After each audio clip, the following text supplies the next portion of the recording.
नमस्कार, तुम्ही पाहत आहात प्रखर न्यूज। आताची सर्वात मोठी बातमी।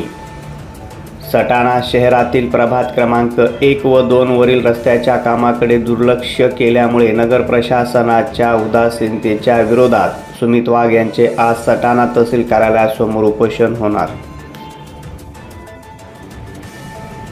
रस्त्याच्या कामासाठी सुमित वाघ यांचे तहसील कार्यालयासमोर आजपासून उपोषण सुरू होत आहे।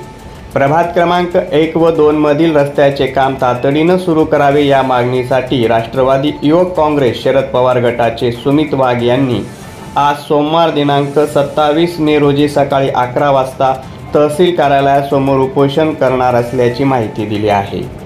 रस्त्याच्या कामासाठी नगर प्रशासनाचे मुख्य अधिकारी यांना निवेदन देत प्रत्यक्ष कामाला 26 मे पासून सुरुवात करावी अन्यथा आंदोलनाचा इशारा दिला होता। मात्र प्रशासनाने या निवेदनाची दखल न घेतल्यामुळे सुमित वाघ यांनी स्थानिक नागरिकांसह थेट तहसील कार्यालयासमोर उपोषणाला बसण्याचा निर्णय घेतला आहे।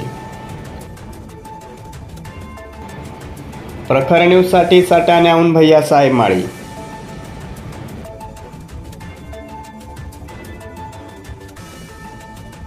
प्रखर न्यूज पाहण्यासाठी चॅनलला सबस्क्राईब करा व आयकॉनचं बटन दाबा। बातमी आवडली असेल तर लाईक करा व शेअर करा।